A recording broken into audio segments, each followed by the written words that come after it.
Hello there, and welcome back to the Agostinho Zinga Show with I, your host, Agostinho Zinga, and this is episode number 870. That is Ocho Siete Zero of the Agostinho Zinga Show, coming at you live and direct from an undisclosed location somewhere in the depths of East London. How you doing? How you feeling? Welcome back to the show. Welcome back to the show. Now, for those of you who were here earlier and who may have seen some of my previous streams, you may have known that this has been an up and down one, up and down pod. I recorded one earlier, streamed one earlier, it crashed, it came back, it crashed, it came back, but we're here. We're here at last. We are here at last, enjoying it as it may be. I found actually one thing I found really interesting as I've come back from the gym today. My arms are pretty sore, but I've kind of found out that I can handle a lot more weight than I thought I could. It's not as bad as I thought it would be. It's not too shabby. Actually being in the gym every single day, pushing weights, doesn't actually hurt as much as you think it should hurt, if that makes any sense. It should hurt more than it's hurting, but it's actually not too bad. I'm actually enjoying it.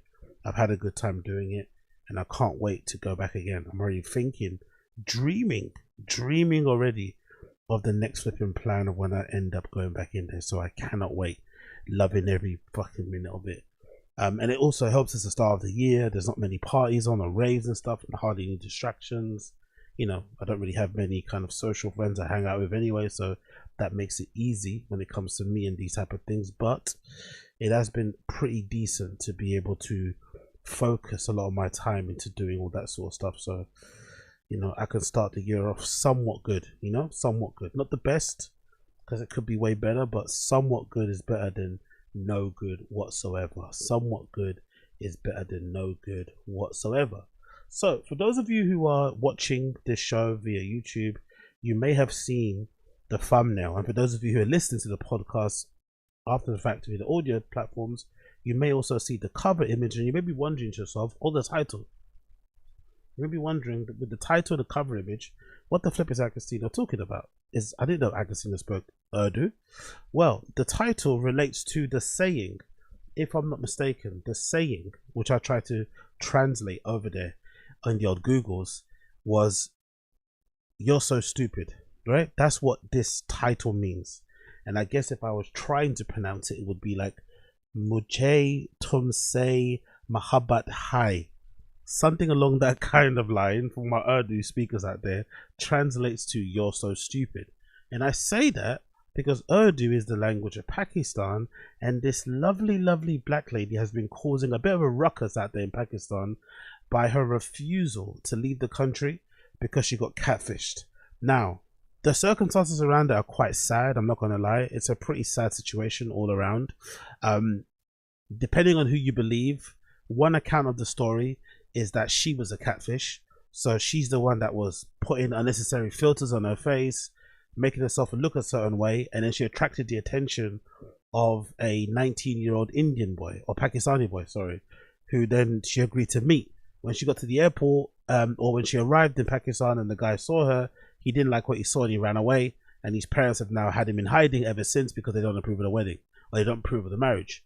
Another story is that allegedly this lady is the one that got catfished, and she arrived in Pakistan and didn't like what she saw with that kid and decided that she didn't want to marry him, but because her time was quote unquote wasted by traveling all the way from New York to Pakistan. By the way, that's another detail in case you're not aware. This black lady is from flipping New York, and she traveled all the way to Pakistan to meet some stranger, and now she refuses to leave the country.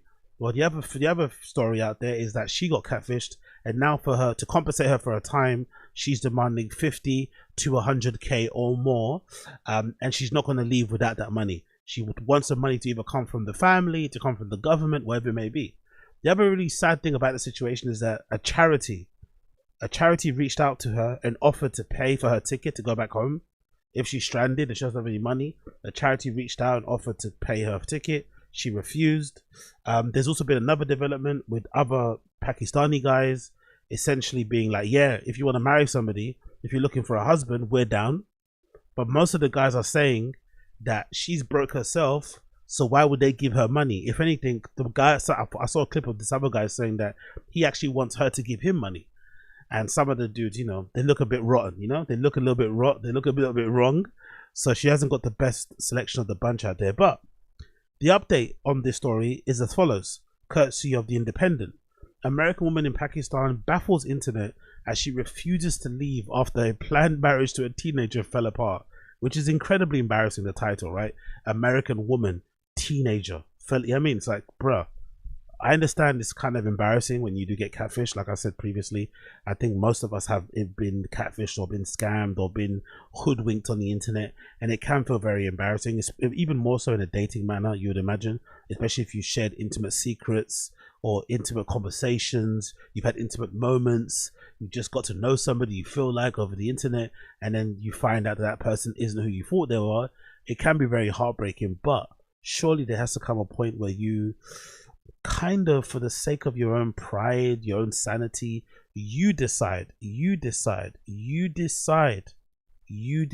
change things and be like, you know what, scrap this, I'm fucking, you know, pull him up my big boy pants and I'm going home, my big girl pants are going home. But unfortunately this woman doesn't. But it's saying here that she refuses to leave courtesy of The Independent. So let's read a little bit of the article and I'll show you some of the clips of her that's gone viral. So, the article, courtesy of The Independent, says as follows. A New York woman has become... fucking no, this lady, bro. A New York woman has become the unlikely viral hit after her trip to Pakistan to marry a teenager she met online turned into a series of bizarre exploits as she refused to leave the country and demanded thousands of dollars and claimed she wanted to rebuild the nation. Yeah, that's basically one of her angles, by the way. One of her angles is that she's demanding the money as a way to kind of help rebuild the nation, because she feels like Pakistan is dirty, disgusting, banged up, whatever she feels like, which is a weird way to kind of, you know, request money. Just if you want the money, just say you want it for yourself. There's no need to lie and say that you're doing it for some sort of, you know, egalitarian reasons, you know. Let's not lie that you're being altruistic. You're definitely not. You don't give a fuck about Pakistani people. You just want your money because you feel like you've been embarrassed and you want to save face, and save face means 100k, I guess. Onija Andrew Robinson, and I've said it before, I think her first name kind of sounds Pakistani. 32, she's 32 years old, so she's way too old to be acting this dumb and to be acting this entitled. Traveled to Karachi in October 2024 to meet and marry Nidal Ahmed Memon.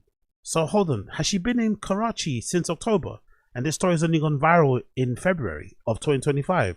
Or has she gone back there again? Because this is pretty wild. A 90-year-old Pakistani man.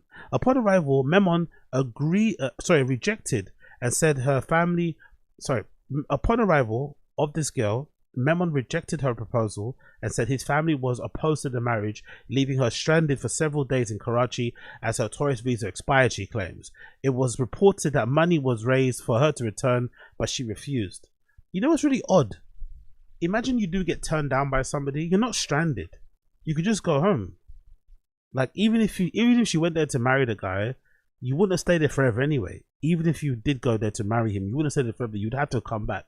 Your visa won't allow you to stay there forever, unless you were on one of them ones where, like, you get in the country, you just try and disappear. But she could have went back home if she wanted. She could have easily went back home if she wanted. So the fact that she stayed there by herself is more so her fault, no one else's. Is that her crypto wallet there? Is that what I see there? Is that a crypto wallet address at the top right hand corner of this fucking screenshot from her TikTok or something? I think that might be a crypto wallet address. Hilarious, bro. She's out here begging for money. Wow, you gotta love this lady. Now she's taken to social media storm with her wild tale becoming a TikTok sensation. After facing the rejection of her alleged lover, Robinson had nowhere to go, so she began wandering around Karachi. She lingered around Mamon's home for a while, but found that the entire family had vacated and locked up the house. She went to the kid's house and staked it, but no one was there, or they pretended like they weren't there. I remember that being a thing, by the way. I remember when we were kids and my parents were like working or something, or they went on a trip and they'd leave us at home and they didn't want the fucking social services coming over and realizing we were at home alone.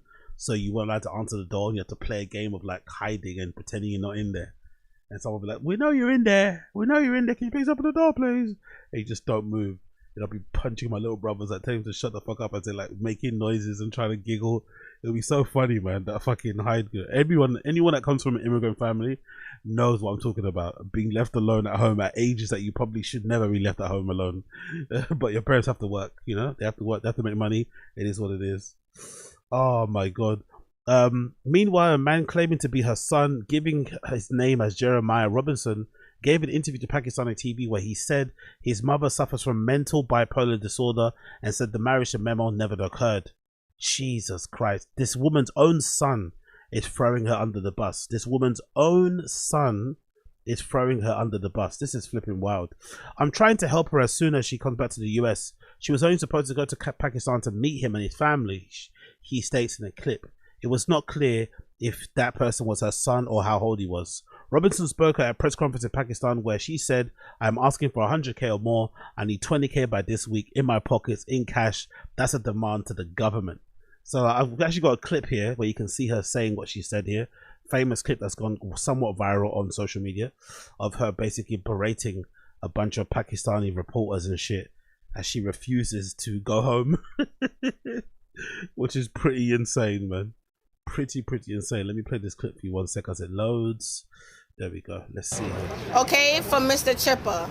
Thank you. And that's all. Thank you. I have a good day. Just have a seat, sister. Have a seat. Please sit. Please, sister. Please. I'm not embarrassed. 5 minutes. 5 minutes, please. No. I said what I had to say. Next door, please. नहीं वो नहीं जाएंगी ना असल में शाजी इनका मामला थोड़ा सा जहनी का भी है कि जहनी तौर पर जो है ना just sister please 5 minute No. Please, 5. Sister. I got things to do. Okay, just come inside. Come in. If you know where Nidell Hamid is at, let me know, please. I got things to do. Thank you. Jesus Okay, Christ. from Next Mr. clip. Chipper. Next Here clip. in Pakistan. I'm here to get my citizenship from the government. I'm here to open up real estate and build houses in the back and pools for the people, the residents of Pakistani, and that's all I have to say. Where you met this wife? That's private and it's against my religion. Okay. Can you say how you have been in relationship? That what?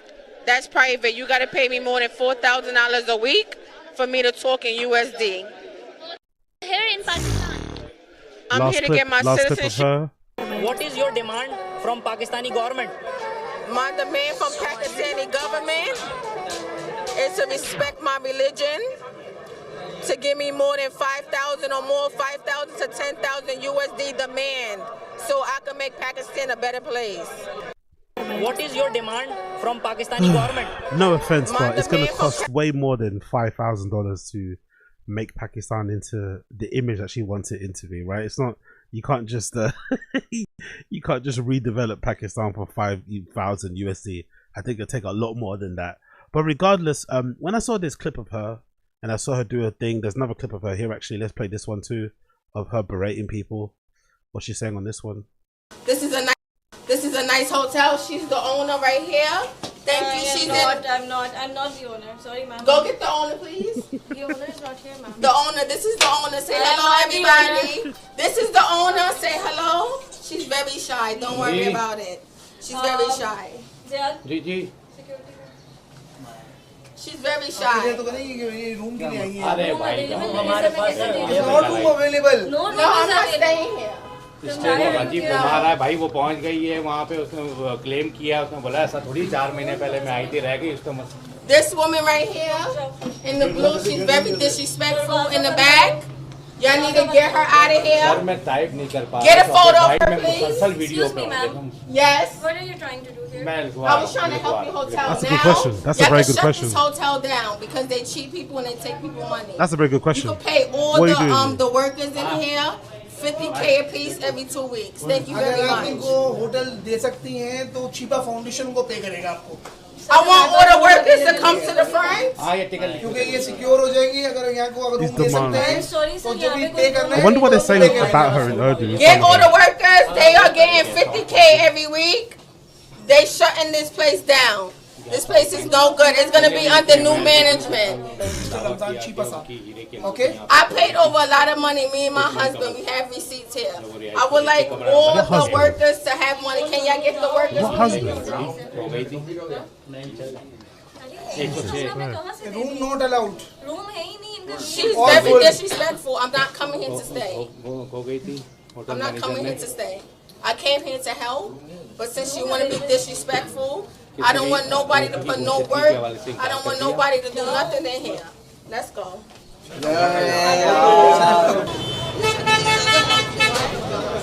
बस सही है मेरे तो बहुत है ना शादी चलो आ जाओ खलील आ जाओ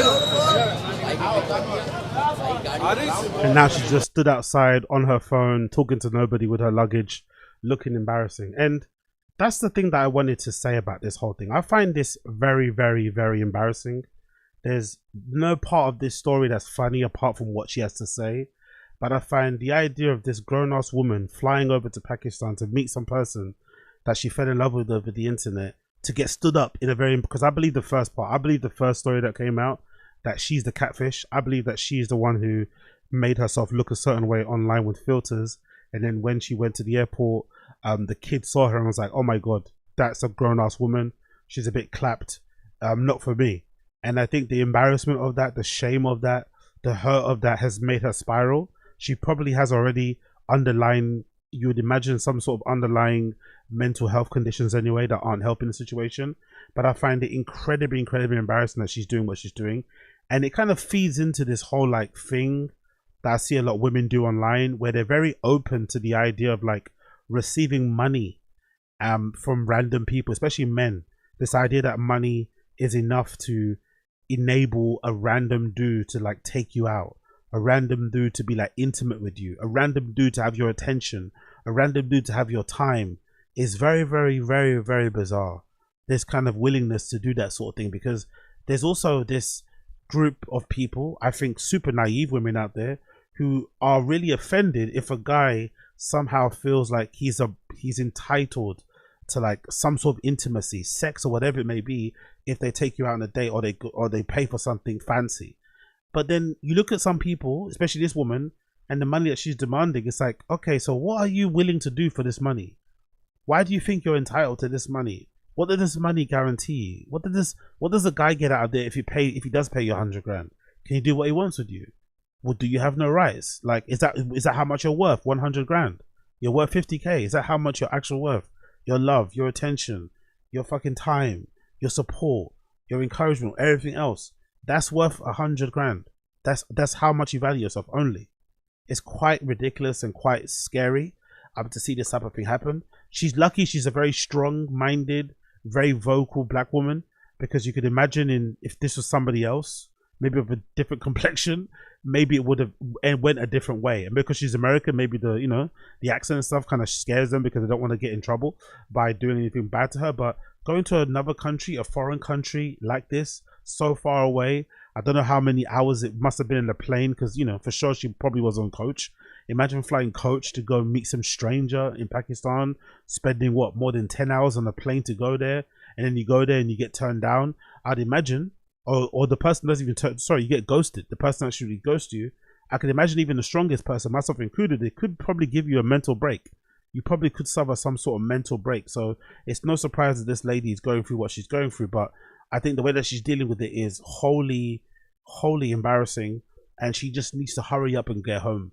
Hurry up and go home, end this farce, end this lunacy ASAP, because she's making herself look absolutely stupid, and it's really fucking sad to see. But you know what? When I saw this story, you know what I thought when I saw this story? You know what I thought? The first thing that came to mind? The first thing that came to mind is that this woman reminds me of somebody else. She reminds me of this black lady. This lady from back in the day, or not back in the day, from like a year ago, went viral because she does this thing where she like promotes soft life. And her idea of soft life is to go to restaurants and have like strange men or random men pay for her meal. But the way that she does it is super embarrassing. She'll go to a restaurant, she'll order something, and then she'll start like, checking her shoulders like she's fucking prime Iniesta to see if she can make eye contact with a random dude in the restaurant to get him to pay for it, the meal that she's eating. And I thought to myself, like, it's embarrassing that you'd go to a restaurant with no money and eat and hope somebody pays for you. That's incredibly bummy behavior. But it's also inviting a lot of presumptuousness, right? It's also inviting people to be somewhat entitled, to think that if they pay for your dinner, then that means they can do whatever to you, which is also not what you want, really, that kind of energy around you. But this is a clip of it, courtesy of this YouTuber called Yeah, I'm Stacy, where he kind of describes it and talks about it a little bit. Let's watch this clip. Oh man, so there's a woman on TikTok. What she does is she dresses up real nice, looking good and everything like that, looking classy, and she goes to expensive restaurants. And her sole purpose of going there is to hunt. What is she hunting for? Hunting. Rich men. So and she's trying to get them.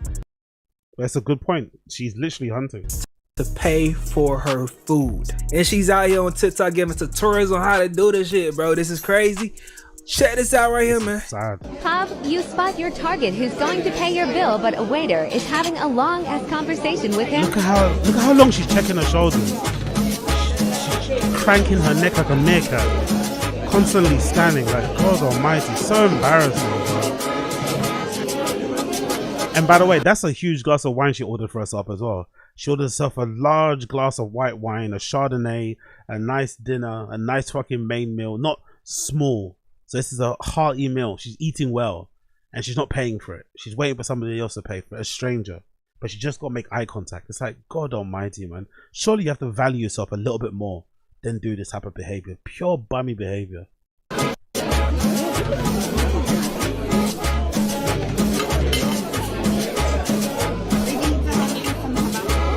A waiter comes over and asks her if she's okay, and she's like, yeah, I'm fine, don't worry, I'm just looking for my next target.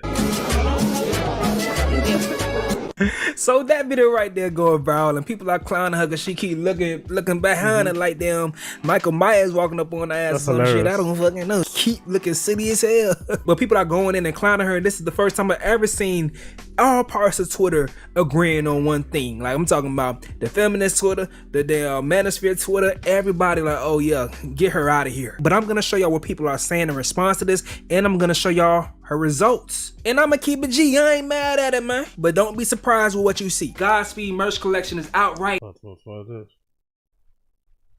Woo, y'all know Jessie Woo be going at men hard, right? She says, I just know she had to see a chiropractor after all that neck turning. Sheesh. So homie said, this how they want you to check your mirror and blind spots during your driving test. Facts. So y'all know these ladies on that soft girl era and shit. Chicks right here says, what's soft about turning your neck like a flamingo every 10 seconds instead of just enjoying your food? This lady right here says, doing all of this instead of just admitting you need a man and then acting like it. There's no soft life without a competent man. That's a bit pick me, so I don't really like that sort of shit, but surely soft life should be you yourself giving it should be about you giving yourself a soft life in terms of making enough money to afford the luxuries in life, making enough money that you can be location and time independent, making enough money so you can do the things that you want when you want to do it, and less about somebody paying for something for you, because that paying thing, that transactional thing, it just invites issues. But then maybe I'm confused. Maybe a lot of people out there don't mind transactional relationships.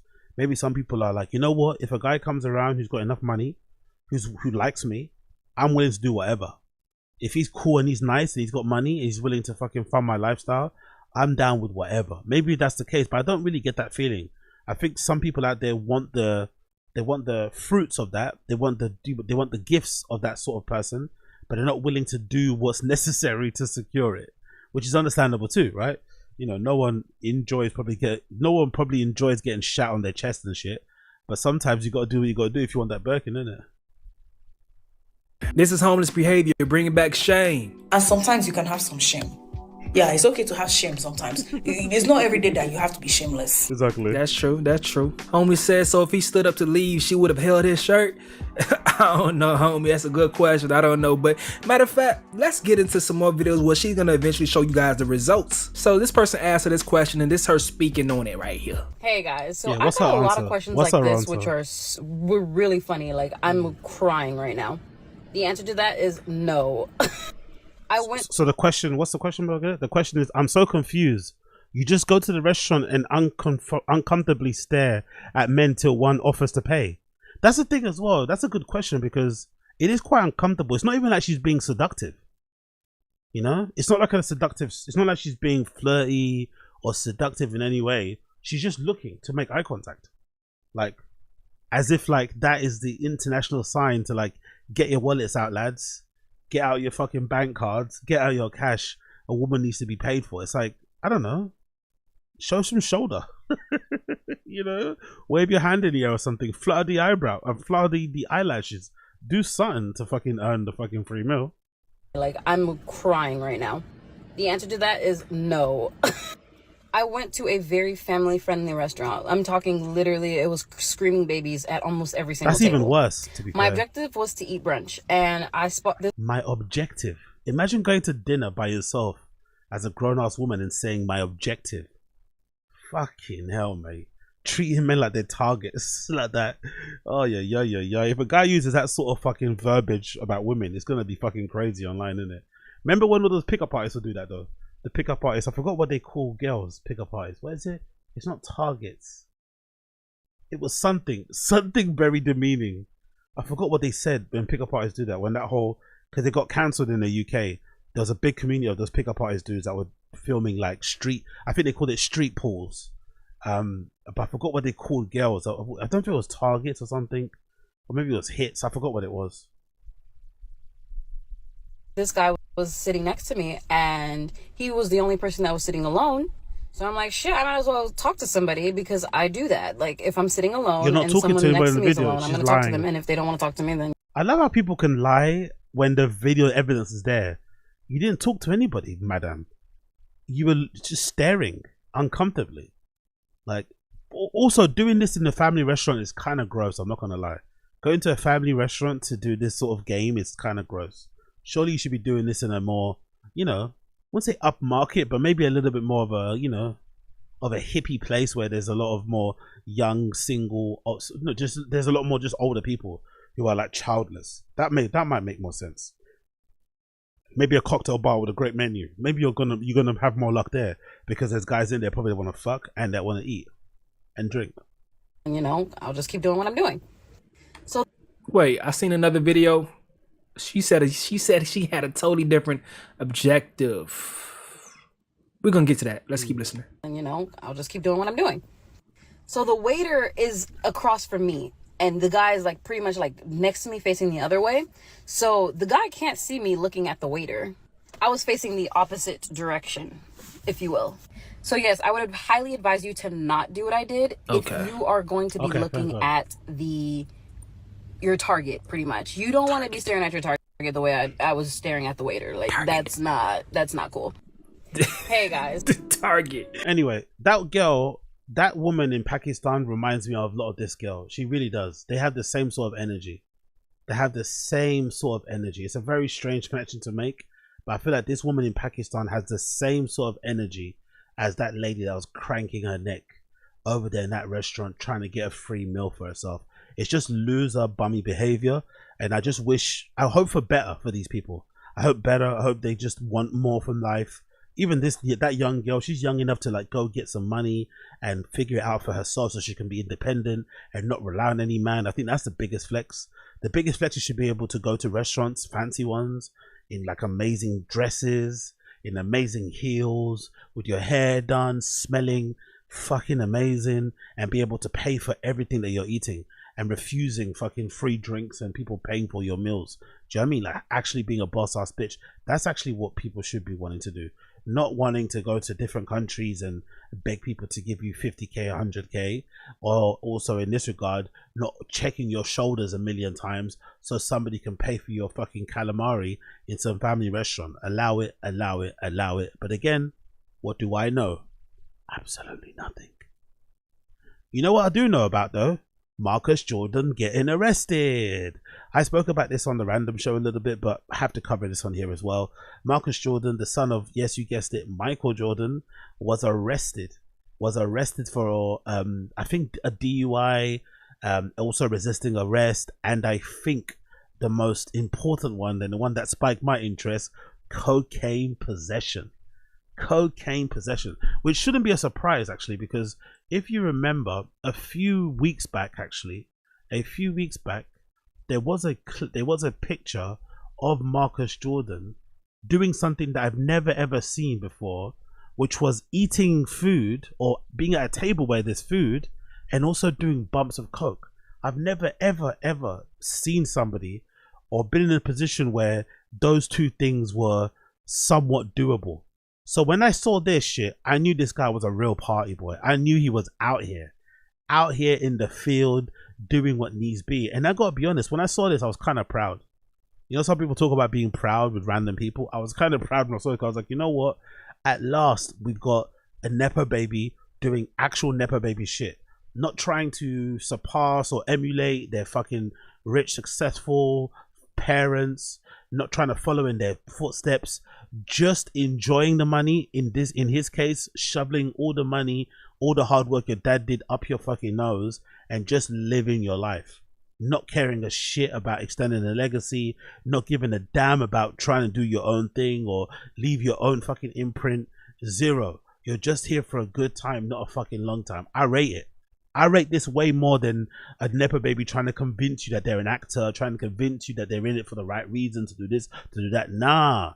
Marcus Jordan is in here to backdoor shoes. That's what I know him for. Right, that fucking sneaker store that he has, what was it? Is it Trophy Room? And those fucking Jordans that he did right back in the day where he backdoored fucking Jordans, which was fucking scandalous.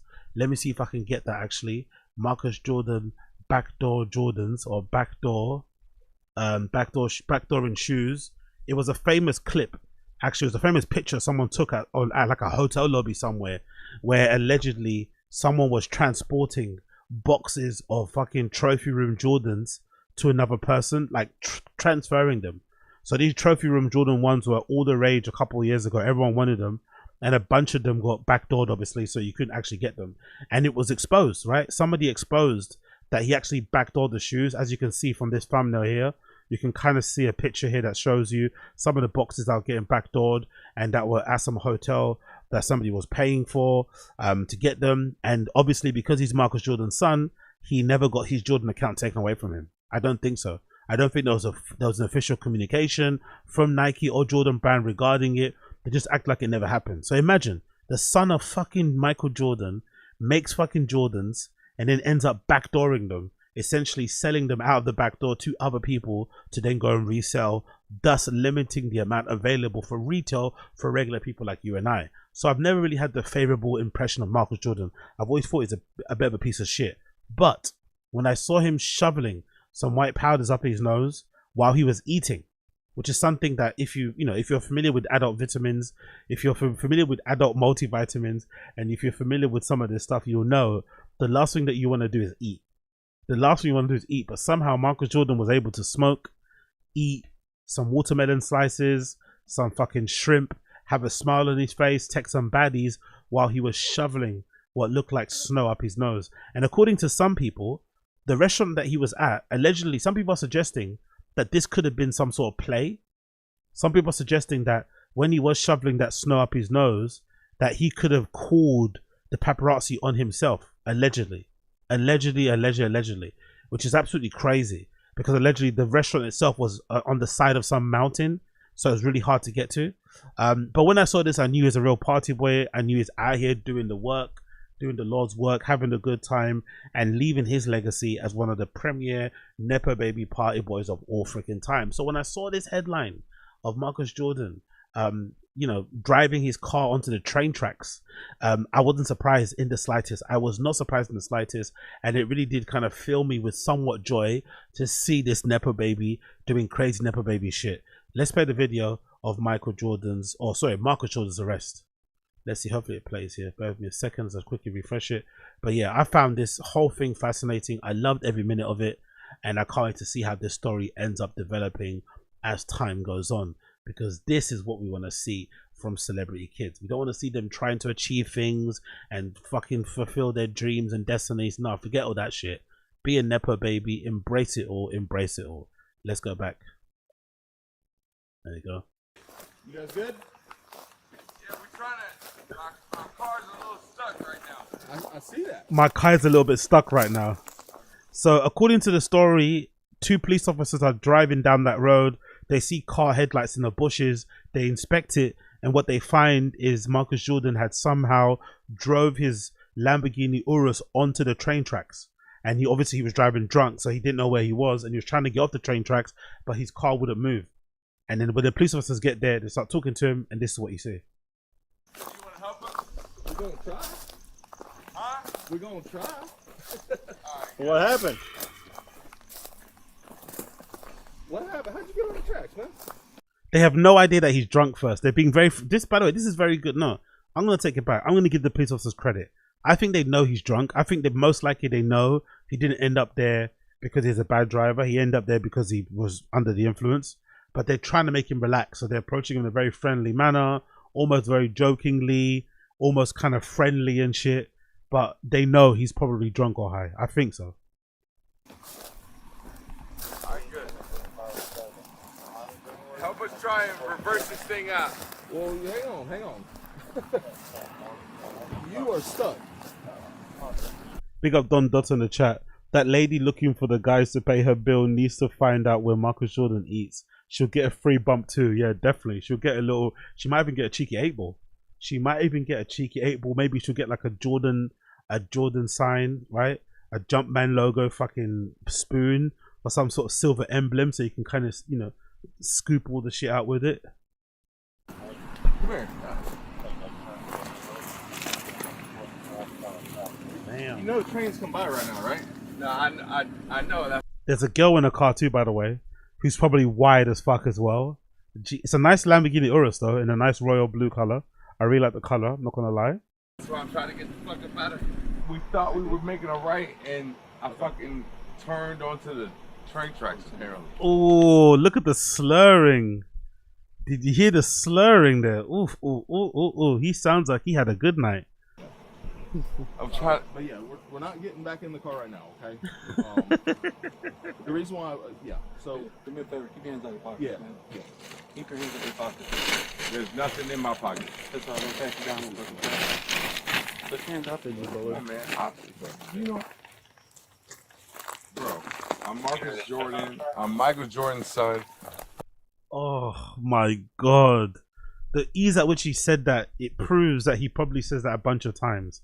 And I wonder really, like, is it different for like black and white Nepo babies? Has there been occasions where he's dropped that he is Michael Jordan's son and he's gotten away with shit? Like, has he gotten a ticket? Has he gotten away with a warning, a slap on the wrist at some points because he's Michael Jordan's son? Or is it just a case of like black Nepo babies can't do what white Nepo babies can do? Maybe a white Nepo baby can get away with it.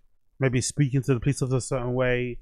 Maybe mentioning, I don't know, my dad is fucking the owner of some football team. My dad is this person. My dad is Drew Brees. I don't know, whatever it may be.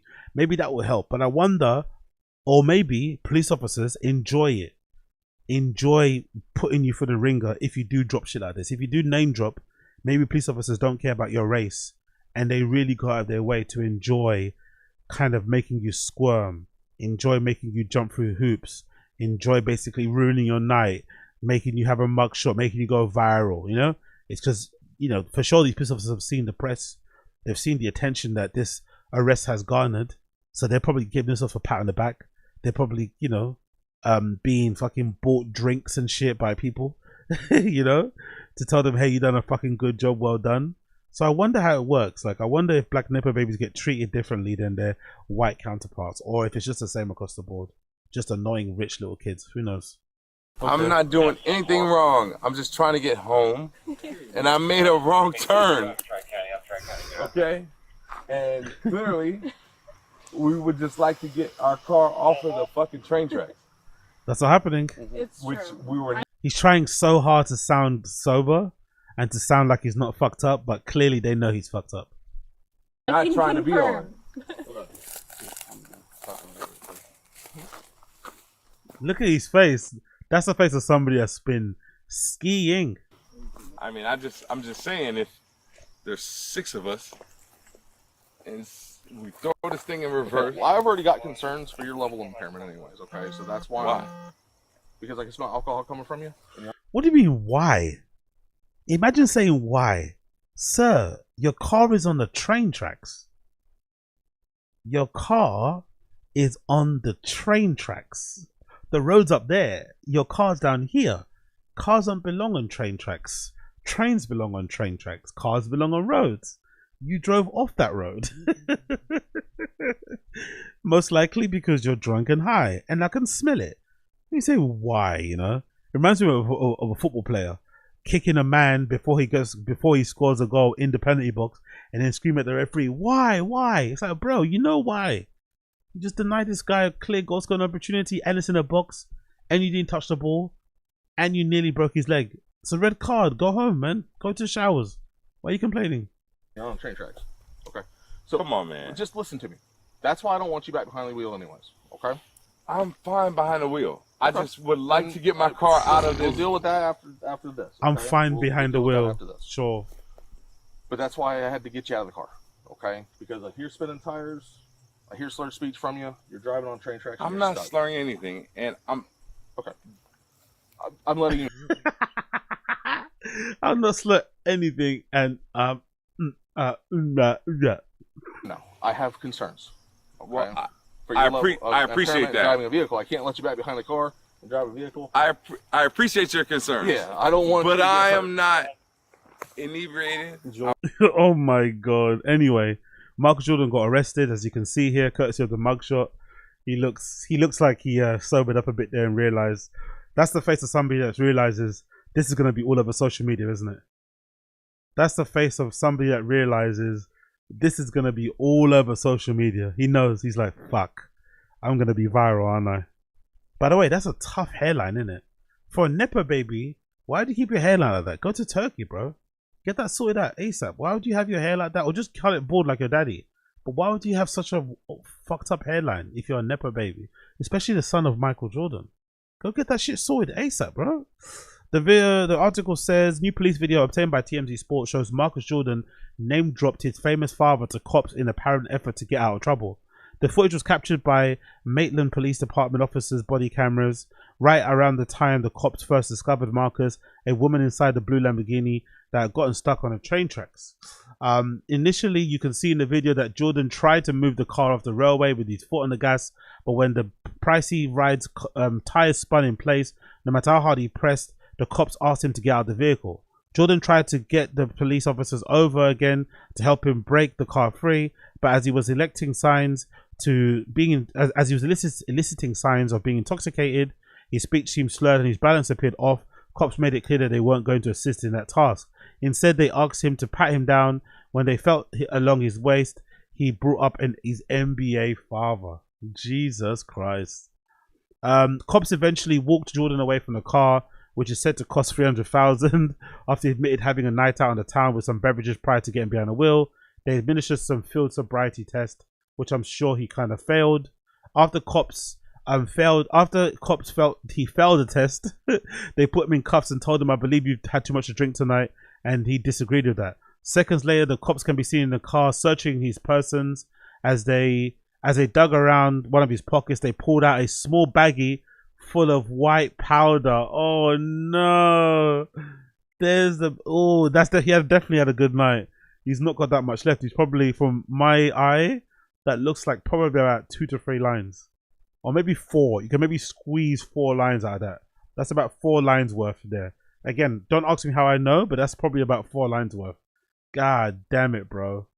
Marcus clearly grew agitated during the search. At one point, he could be hurting officers. All they had found in his pants is a big dick and some balls.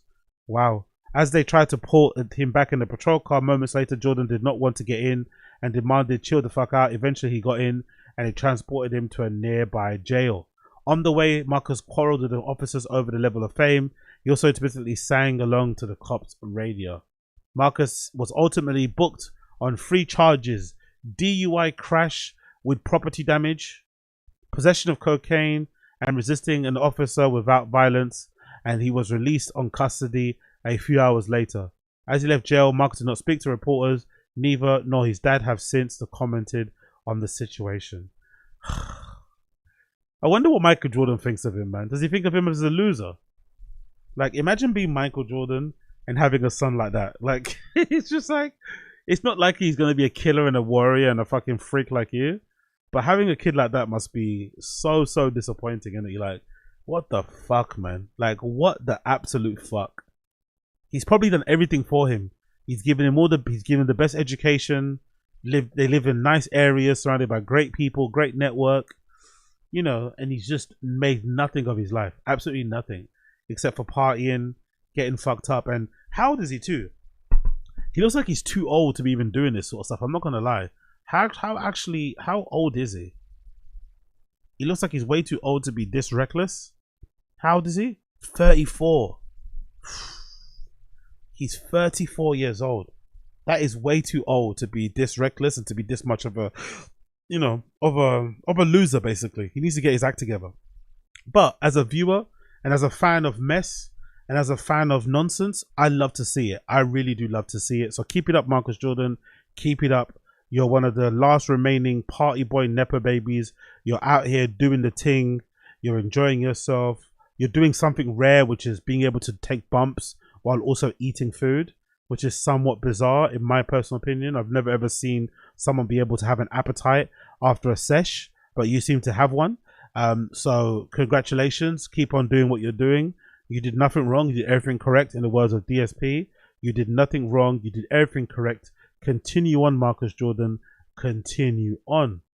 Talking about continuing and talking about sessions, let's talk about this article courtesy of Mixmag regarding, is the Sesh starting to catch up with millennials? It says, is the Sesh starting to catch up with millennials?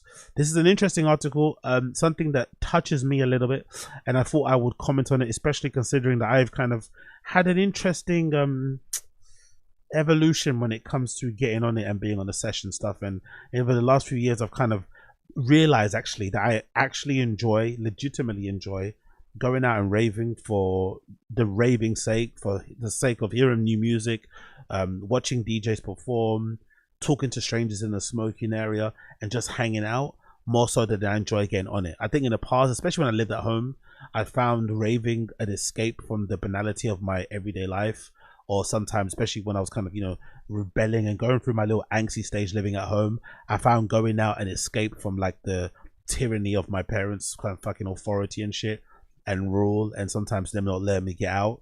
But then as soon as I moved out, it's weird actually, when I was at home I was going out way more often, I was getting on it way more, but then as soon as I moved out, it hasn't really been the same thing. I haven't really kept up with going out as much as I did before in the past, and I've gone out sober way more than I ever did when I was at home. That's the thing. I've gone out and had amazing times, 2 raves, had a good time, stayed out the whole night without doing a lick of anything, not even a drop of alcohol, while I've been living at home. And I think that has to do with my changing attitude towards a rave, and also not really seeing raves as an excuse to get fucked up, and mostly seeing it as a way to obviously enjoy the music that I love, see DJs that I love, and just be around people that love the same thing as well. That kind of collective sort of like thing, ambience is fucking amazing. That's actually one of the reasons why I love Berghain, I'm not gonna lie. It's like this idea that you all really care about this club as much as each other. You're all equally as obsessed. You're all fucking turbo dorks and nerds when it comes to this level of music, or this comes to that version of music, that genre of music, that style of music, that nightlife scene, whatever, and you're all celebrating it together regardless of where you're from, color, race, creed, religion, but I also know, especially in England, we have a really hard time with moderation. Us Brits, us English people, us Londoners specifically, we have a very hard time when it comes to moderation. We don't do moderation well at all whatsoever. It's really bad. People can't seem to just do a little bit.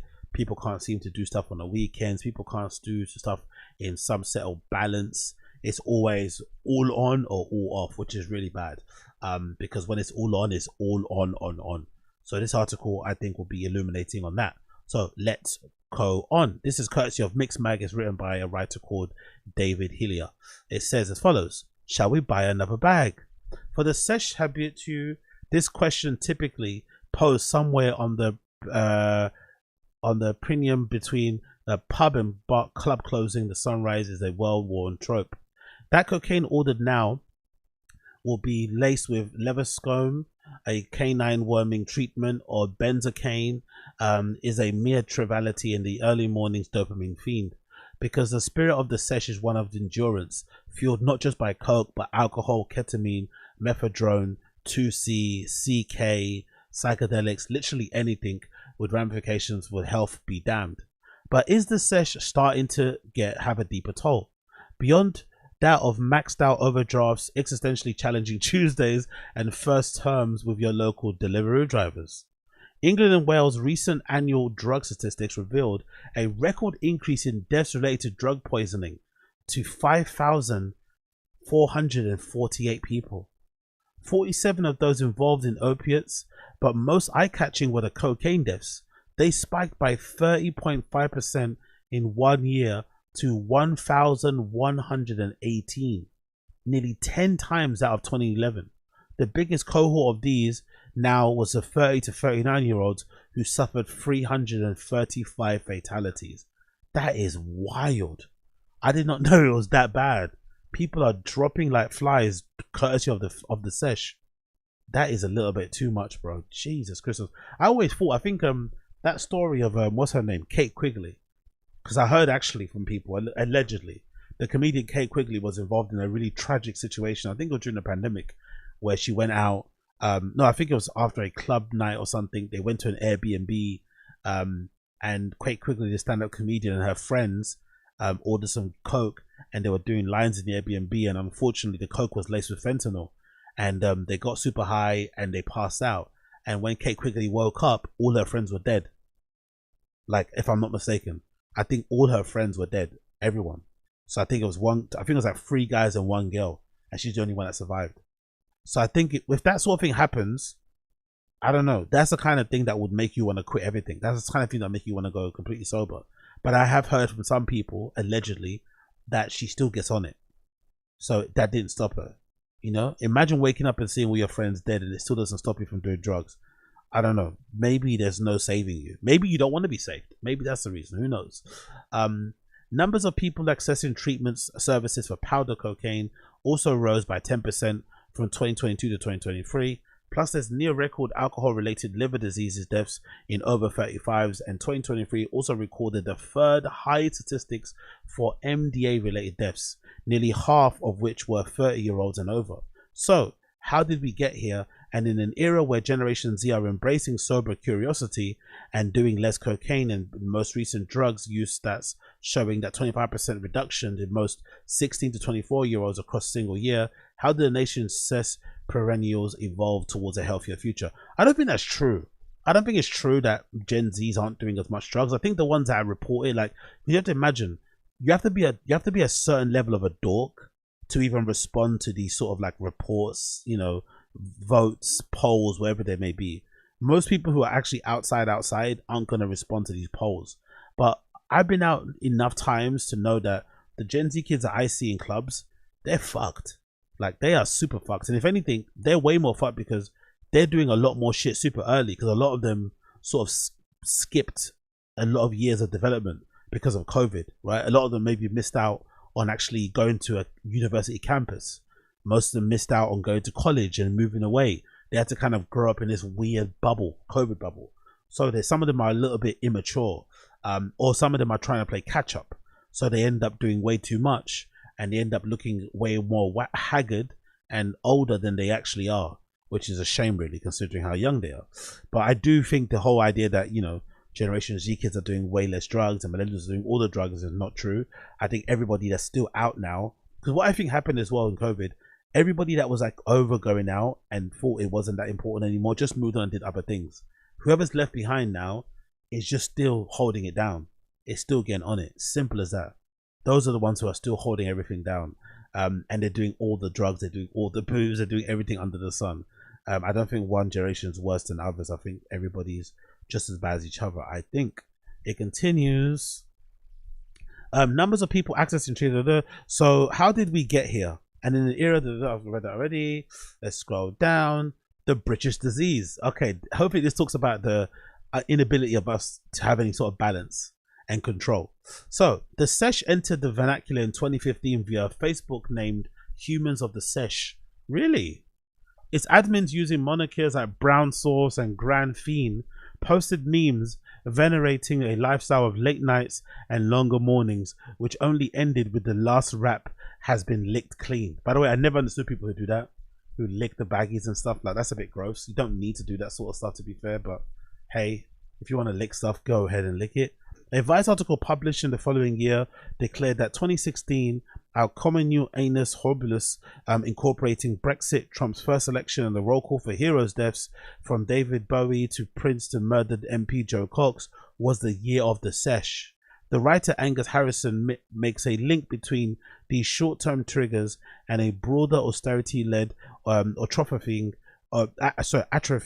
of culture and opportunity for the Sesh's rise to prominence. Let's read that one more time. The writer Angus Harrison makes a link between those short-term triggers and the broader austerity-led atrophying of culture and opportunity for the Sesh's rise to prominence. The Sesh is basically club culture with older culture bit sucked out, writes Harrison, going on to posit that 2016 wasn't the year we got angry, it was the year we gave up. As such, the Sesh, the mimification of nihilism, was a perfect response. To be honest, that's what I've experienced when I went to Berghain. The last times I've been to Berghain, I felt like there's been more people in there just getting on it, using it as an excuse to get as fucked up as possible. Honestly, it's been probably the closest, the most, this recent times I've been have been the most similar Berghain's been to like a London night out. I've seen more people super fucked, like, you know, falling on the floor, getting carried by their friends, looking completely monged out than I have ever done in the past. And usually when you went in the past, you'd see a lot of like people, you know, standing on the sides and you know, listening to the music, talking amongst each other, just chilling, smoking a cigarette, looking chill. But the times I've gone recently, people have really gone for it. So I think the Sesh is really back in full effect, if anything. Especially amongst the GHB users. Anyone in Berlin can definitely attest to that. Humans of the Sesh was a progenitor for the flurry of platform spanning Sesh meme accounts, of which the still active Ketflix and Pills became the exemplar of. 2016 marked a momentous moment for UK drug culture when The Loop, a harm reduction organization co-founded by criminologist and researcher Professor Fiona Measham, conducted the country's first ever drug checking services at the Secret Garden Party. Measham, who is the chair of the criminology at Liverpool, has been writing about UK drug culture since the early 1990s. For average British person in 1980s, the image of drug use meant heroin epidemic, which emerged largely thanks to the country's shutting down of heavy industry and increased homelessness. These drug users also contaminated Drugs Association of heroin injecting the AIDS epidemic, says Measham. Then came 1988, Acid House and its psychoactive fire starter, MDMA or ecstasy. Taking drugs suddenly wasn't just about escaping an oblivion, it was about celebration and socializing. A few people fell by the wayside, but generally, most people had the time of their lives. The changing cultural perception of who a drug user might be has been extraordinary.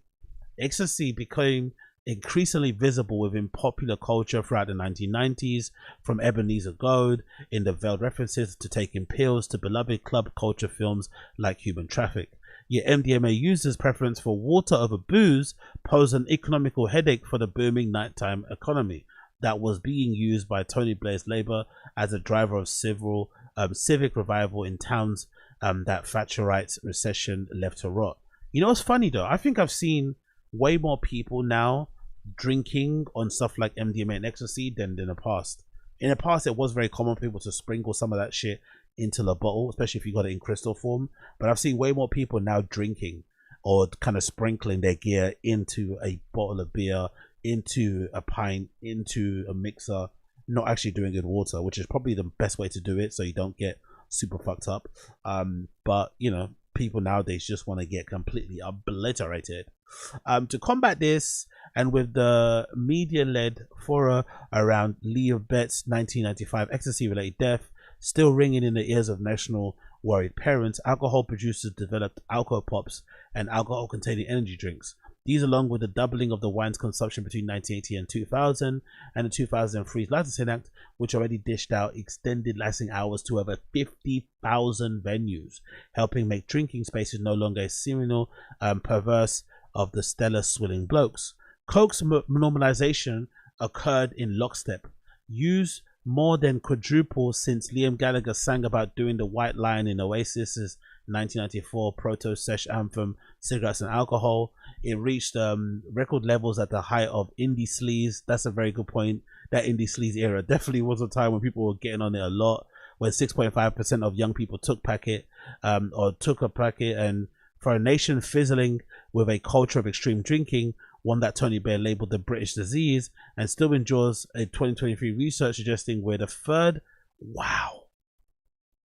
2023 research suggests the UK, where I live, Great Britain, is the third highest binge drinking nation across 33 countries. We are the third highest binge drinkers across 33 countries. God almighty. Cocaine helps maintain a perfect hedonistic Uberus. Yo, that is pretty scary, man. That this tiny little island this tiny little island is somehow third when it comes to binge drinkers across 33 countries. Fuck me.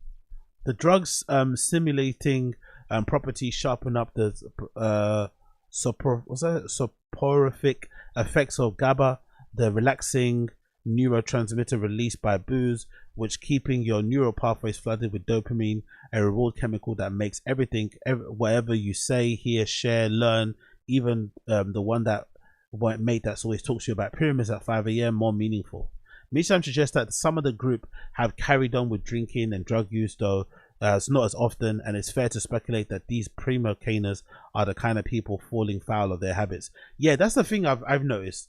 I think since COVID ban, I think because COVID ban kind of changed everything, I think that people that I used to go out with now don't go out anymore. Like, especially from my circle of friends, I think there's probably only one person left that still goes out. Everyone else has kind of hung it up and just has got on to doing other things. Maybe they started a family, maybe they got a pet, maybe they went sober completely, maybe they moved away from London. A lot of people did that too, especially if they were from other parts of Europe when COVID was happening. Everyone wanted to be close to their family, so they moved back home to help. Maybe they moved back and started helping with the family business.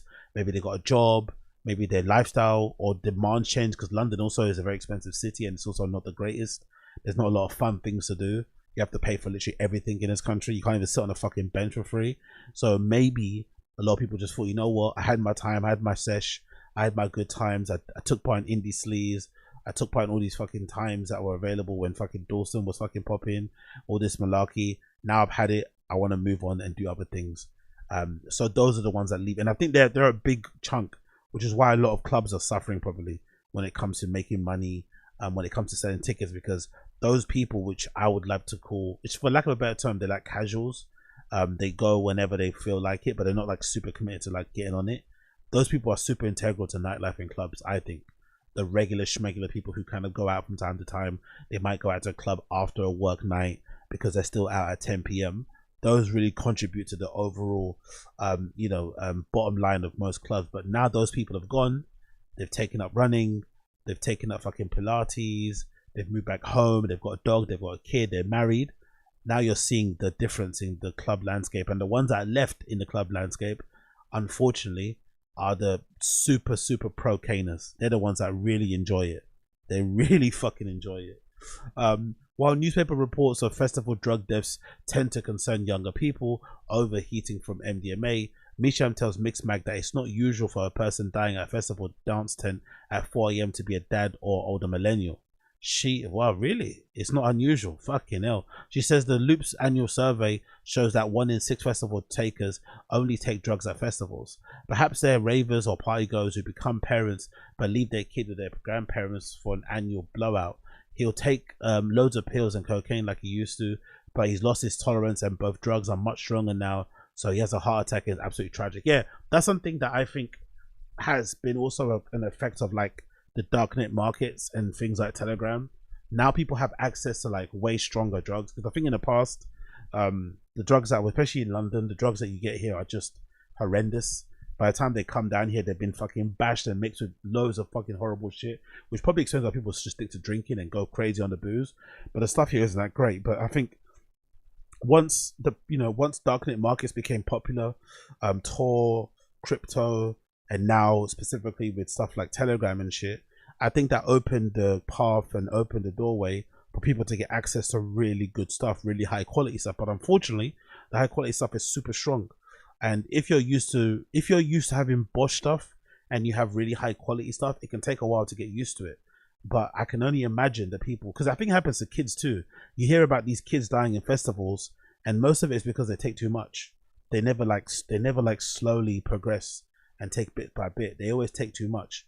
But you could also imagine when you're drunk and you're happy and you're having a good time, it's pretty much impossible for you to like moderate yourself or to dose yourself accordingly. You're just too wrapped up in the euphoria of your night out to really give a fuck about that sort of shit. But it do end up kicking you in the ass later on down the line, especially if you've taken. It's like going to a gym, I think. Like sometimes you go to a gym, you go every day, and then you miss 2 days, and when you go back, you feel as if like you missed like a week. So it must be the same with drugs. Like if you don't do it for a while, even if you just do it for the weekend only, and you don't do it during the week, you can sometimes, you know, lose your ability to tolerate all that sort of stuff, right? Your tolerance levels goes down.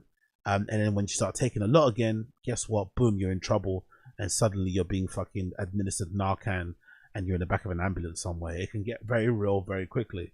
It continues. Heart of the matter. Misham tells Mixmag this couple of days before we speak to Harry. He's 36 and from Norwich, where he's first attended 3 parties when he was 16 years old, but came to Brighton for university. I started partying quite hard, he says, often taking cocaine a couple times a week with MDMA on an occasional rotation. That to me is too old. That to me is too much. I'm kind of thankful, and I'm very thankful that I had very conservative, very helicoptery, controlling, monitoring parents, because then I wasn't able to drink or do any drugs at home. So I only really could do it once I kind of had my own independence and kind of moved out, which is what, 22, 23-ish. Was when I had my first kind of beer and stuff, which is highly embarrassing. But I think the good thing about that is that I can never really get super on it and be like a super like hard user of any multivitamins, because I started so late.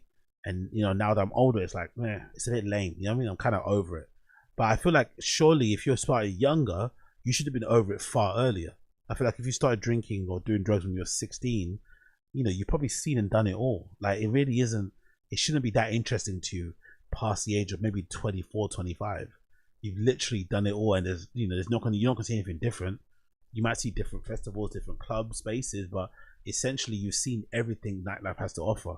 So you're better off just like hanging it up. That's what I would have done anyway, especially if you start at 16. It continues. He worked in hospitality for 10 years. Oh, that's the worst combo, isn't it? Being actually into multivitamins, being into adult drugs and drinking, and then deciding to work in the hospitality industry, in bars and restaurants and clubs, where that sort of like culture is promoted, or it's a way of life. You know, you hear a lot about, or I've heard a lot about restaurant people being super into their fucking cocaine, being super into their drink. But you can also imagine with the pressures of their job, those type of things are sometimes a welcome remedy to kind of calm you down and get in an even kill. You know what I mean? So I get it, but it doesn't sound like a great idea. He worked in hospitality for 10 years in clubs and pubs, DJing for extra money, where drinking and drugs were the regular. It was so accessible. He tells Mixmag about working at one club. You were drinking on shift, doing a few bumps here and there, and it would shut at 4 a.m, but sometimes you wouldn't leave at 7 a.m. Then, you know, if somebody wants to carry on, you go back to theirs. Jesus Christ, bro. So you're working in a pub, you're staying there until after hours, having a lock-in, and then when someone's gone after party, you go there too. That is too much, man. Underpinning everything beyond Brighton's transient population of students, stag do's and tourists and trust funders, fueling a motorcade of high all-night bash cocaine dealers, was Harry's hum of anxiety. So to loosen up, I'd have a few pints. Then before you know it, somebody arrives with a bag. Then the anxiety melts away and you chat all night, forgetting about everything until the next day anyway. Yo, using Class A drugs to deal with your anxiety sounds like a recipe for disaster, innit? Drinking a bunch and doing a bunch of hard Class A drugs to treat your anxiety sounds like such a bad idea. Things changed when his partner got pregnant and he didn't take any drugs for 2 years. After they separated, Harry took things quite hard and bought a bag of MDMA for last year's New Year's Eve. He was down on the drugs when he had one final line of his sofa at 6 a.m. He instantly knew something was drastically wrong. I couldn't breathe and it felt like 10-ton weight on my chest. It was so scary. He spent the next 4 days in hospital and is thankfully fine now, while avoiding class A's like one night might be rabid, malevolent dog. Harry says that due to his being long-term damage, the doctors refer it to a cardiac event rather than a heart attack. Yo, he had a heart attack doing MDMA. He bought a bag of MDMA. He was down to do the bag to drugs when he had one final line on his sofa. He had a line of MDMA and had a heart attack. Shit. Rather than, so the Harry, due to his being no long-term damage, the doctors refer to it as a cardiac event, quote unquote, rather than a heart attack. But basically, my heart stopped getting enough blood. I put it down to those years of booze and bag and sesh. Oh, okay. So he's relating it to that all those years of damage finally came a knocking. Like it kind of, you know, all those years of abusing drugs finally bit him in the ass when he did that final quote unquote line of MDMA. Wow. Death data bag. Oh, death data dig. Death data bag. An anomaly of the deaths data is that it can't segregate powder cocaine from crack, but fatalities are rising in tandem with purity. UK's strength was 20% in 2009 and now it's 63% in 2018. The 2013 analysis aggregated drug checking services across EU countries that found that 75% of cocaine is now 7. Yeah, that's the thing. I think this is all because of the darknet and Telegram. I think this is the reason why the purity has gotten so much better over the years, especially in Europe. Because I think before, dealers could get away with selling Bosch stuff because, you know, you could. But now, because everybody, you'd imagine road dealers are probably feeling a pinch. I'm sure some of them do sell online, but those that don't and prefer to do it hand to hand, door to door, they're probably feeling that a lot of their customers are disappearing because they prefer to just order the good stuff, even if it takes a couple of days to arrive, then to spend whatever much money it is to get stuff that's underweight and bashed to shit. But obviously, the purer it is, the more likely you are to go a bit too crazy on it, and if you haven't done it in a while, those type of things can take its toll on you. So I can definitely see how the deaths can spiral. Many dealers, especially those on Telegram, also now offer a near 100% option, and accessibility to cocaine has turbocharged, with most after party nitties in urban areas having 24/7 numbers and a partial symptom of Albanian OCGs, organized crime gangs led takeover of UK cocaine market around 2015. Yeah, that makes a lot of sense, especially considering the area that I live in. The average ecstasy pill is now roughly double that of the 1990s, around 200 mg over circa 100 mg. Yeah, I've seen people doing 300, 350s in clubs. Crazy. With a regular presence of super strength pingers that can be 2 or 3 times the recommended adult dose, this unexpectedly, and a variation of strength to add to the risk. While the stats do not demarcate between cocaine powder and crack, we can dig deeply to make some well-considered guesses about the profile of the fatalities. So Mixmag called Dr. Caroline Copland of the National Program of Substance Abuse from King's Cross to talk us through. First thing that to note is that there's a time lag with the statistics, and the numbers of deaths have increased since the data Caroline analysed. Caroline explains that crack users are more likely to die with other substances present like heroin, street benzodiazepines and cannabinoids, and also by using dependently. The main thing she points towards is that 502 people dying from cocaine and other drugs implicated, 34% are employed, 79.9% are male. Wow, really? So it's predominantly male doing this. Predominantly males who are dying. I guess the ladies are a lot more acute, a lot more sensible, a lot more responsible when it comes to drug taking. You know, they take just a little bit, not too much, and then they go to sleep. But I guess the fellas are ramming those things in their faces until they're obliterated. Of the 246 people that died with only cocaine, 51% of them were employed, or 55% were employed, and 85% were male. We can infer that to these stats that the second cohort are more likely to be employed and less likely to be dependent, and possibly more likely to be recreational powder users. More eye-opening is the age of a person likely to die from solely cocaine versus other users of other drugs. This was 39.7 years old instead of 45 years old. Firstly, that's nearly 5.5 years of extra life, but it also suggests that people who are solely dying from cocaine use, who we know are more likely to be non-dependent recreational powder users, are dying younger within the millennial age bracket. That is wild, bro. Imagine working at a hospital and seeing people in their mid-30s to late 30s dying because of cocaine abuse or cocaine-related fucking deaths or like drug. It's like, what? And they look fairly well-to-do. They look like they have a job. They look responsible, but for some reason they just can't handle or keep control of those type of things. Imagine, so wild. Deadly Sesh staple. No one is taking. What's that? A quashed World Health Organization report from the 1990s found that occasional cocaine use does not typically lead to severe or even minor physical or social problems. Yeah, recent meta-review that analyzed over 170,000 deaths of people that had regularly or problematically used coke found that the elevated risk of death by suicide, homicide, or accidental injury, and age-related fatalities. 2014 Spanish research also found that coke was associated significantly with an increased risk of sudden cardiovascular death for people aged 15 to 49. So there's only negatives really. The highs and the good things linked with drugs is really minute, innit? It sounds like the negatives far outweigh the positives, but it also sounds like the fatal effects of drugs don't happen instantly. It's like booze. You don't see how badly it's hurting or damaging you instantly. It happens slowly over time. Just look at Bert Kreischer's face. And the same thing goes for booze, or same thing goes for drugs and stuff. You never know until you know, and even then you don't know. Fucking wild. So maybe it should be best for all of us, all of us adult age people to just fucking lay off everything, because nothing good can come for it really, unless you're really good at moderation and making sure that you do it sensibly.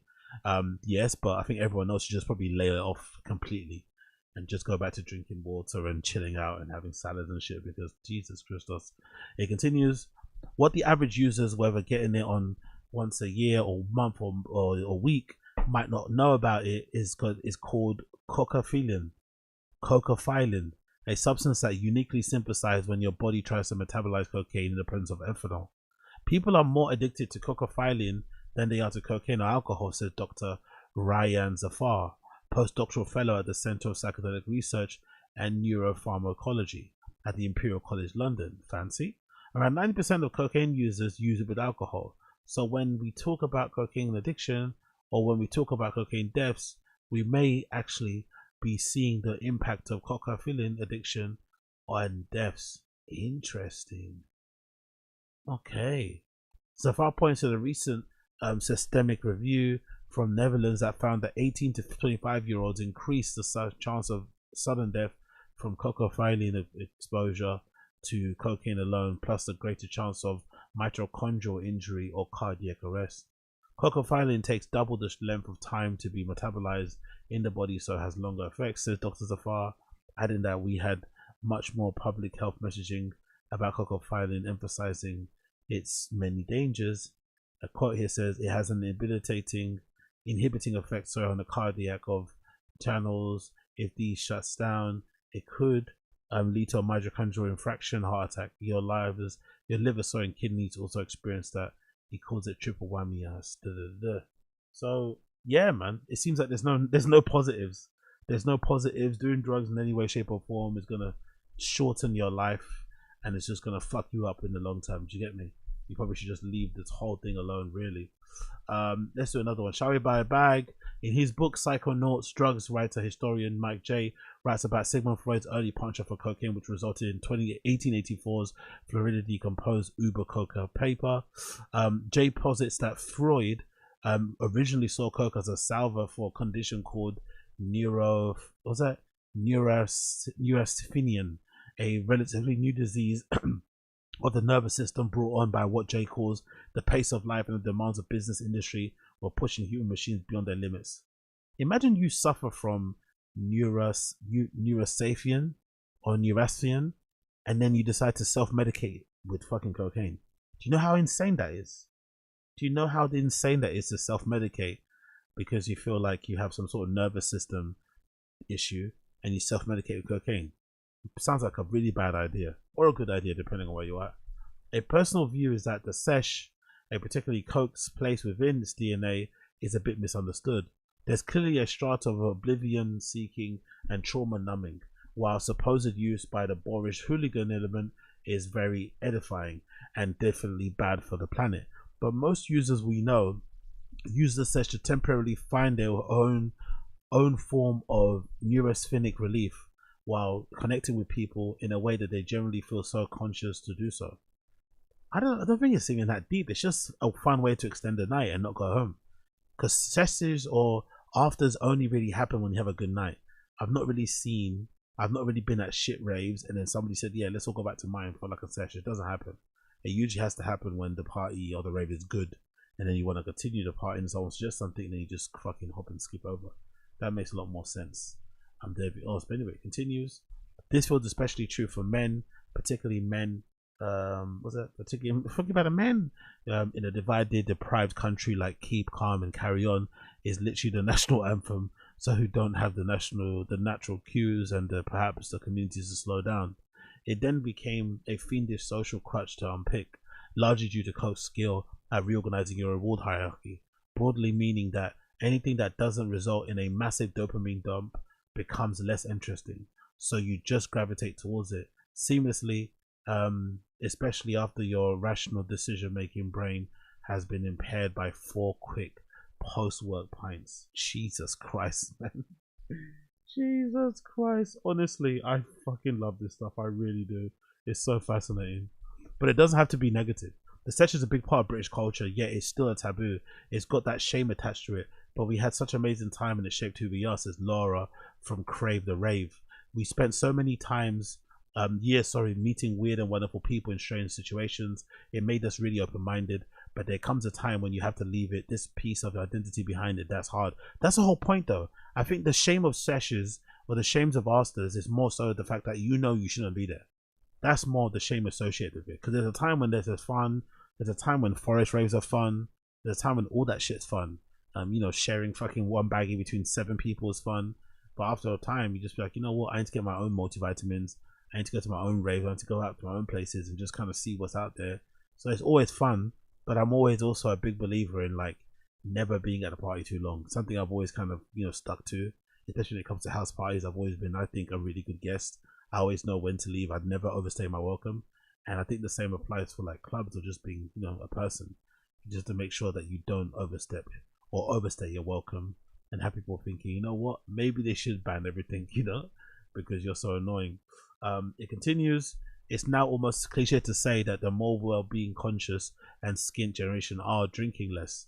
They are, but 60 to 24-year-old drug users have also nearly halved since 2001, with 30% being used in drugs in previous years.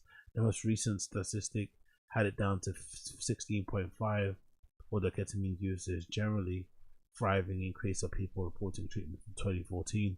Self-awareness and self-presentation, it says here, on social media have led to the situation where young people don't want to be spangled all weekend and post it online. I think that's wrong. The young people that I follow, the ones that are on my Instagram, they are posting everything. I see people posting clips of themselves in fucking toilets doing stuff. You know what I mean? Like, they're out here. They're out here. You just know where to look. She says, for Misha, who's continued to a recent report by the European Union, but the European Drug Agency, found an average time lag of 13 years from someone first using cocaine to a point of treatment. With the sky-high purity of drugs, its societal ubiquity and availability, plus the increasing body of evidence pointing to its increasingly ruinous effects, the time to say no to a regular reload bag has all probability arrived for millennials, especially the older crew. Yeah, I think in general, I think for all people, this shouldn't apply for just millennials. This should apply for everybody. There should be an exit route. There should be an exit plan. You shouldn't want to be on it all the time, forever and ever. You should have an exit route. You should have a way to go out of it. Maybe it's to get involved in the behind the scenes. Maybe it's just to kind of switch and do other things. Maybe it's a case of finding other friends. But there has to be an exit plan. There has to be. You can't be doing the same things you were doing when you first got into a scene. And also, it's not as fun. Like, I think part of the reason why I have survived so long in the scene and why I feel like I enjoy my nights out is because I quickly realized, and I think it happened pretty quickly, maybe as soon as I started to DJ, that I really wasn't in it for what I thought I was in it for. At first I thought I was in it for just for the enjoyment and getting on it and getting fucking blitz. And then as soon as I started to DJ and stuff, I started to really enjoy DJing. I started to really enjoy nightlife. I started to really enjoy randoms and dancing on the dance floor and kind of hanging out with bartenders who are working in a club that I'm fucking playing at, or whatever else, or just seeing the weird and wacky people that come into clubs and shit. All that stuff was fun to me. But I guess if that isn't fun to you and you enjoy the sesh more, you know, you're in for a rude awakening, because it's never quite as fun as your first time. When you do it the second, third, and fifth time and more, it's never quite as fun. So, you know, you end up chasing the dragon, you don't ever crush that dragon, and then you kind of are where you are. So I wish my fellow people could do things in moderation, but we don't know what that word means. We really don't. So it's very unlikely for that to happen. It's very, very, very unlikely for us to have any semblance of moderation. But I do wish we had that ability to do so, because I think it would greatly help us and change things for the better. But hey, here we are. Okay, my friends, that has been it. That has been the Agostinho Zinga Show episode number 870. I'm gonna love you and leave you for now, and come back for the random show tomorrow in the morning. I've got a lot prepared actually for you guys who want to tune in for that. There'll probably be a Tazs before that. There'll be a random show probably around 12 p.m. my time, so keep an eye out for that. 12 p.m. my time, there'll be a random show around then. But before then, I'll obviously do a quick little Tazs for those of you who are tuning in. But for now, thank you for tuning in. It's been a pleasure to have your time, have your company. Make sure if it's your first time checking out, that you do like the stream if you're watching via the stream. If you're listening via the podcast app, please leave me a 5-star review. That'd be greatly appreciated. 5-star reviews really help for the spreadability of the show, people to find out what I'm doing and what I'm about and stuff. So if you enjoy the show and you want other people to know, to find out about it, please leave me a 5-star review on all your podcast snaps. That'd be greatly appreciated. Big up Key P in the stream chat too, saying to me, have I watched the trailer for the weekend movie? Nope. I'm gonna save that for tomorrow, my friend. That's gonna be there for tomorrow morning. I'll do a Taz covering some of that weekend stuff and some other bits and bobs I've got to go through as well. So keep an eye out for that in the morning. And for those of you listening to the Taz show via the audio side of the pod, you will hear my tune today. It's by a super talented up and coming rapper at the moment called Diorvsyou, and the song is called African King. My tune today is by Diorvsyou. The song is called African King. It's playing down to my voice. Hope you enjoy it. For those of you watching, unfortunately I can't play it, but do give it a listen if you do get some time. For the rest of you, thank you so much for tuning in. It's been a pleasure, never a chore, and I'll see you guys again very, very soon. Take care. Be safe. Peace.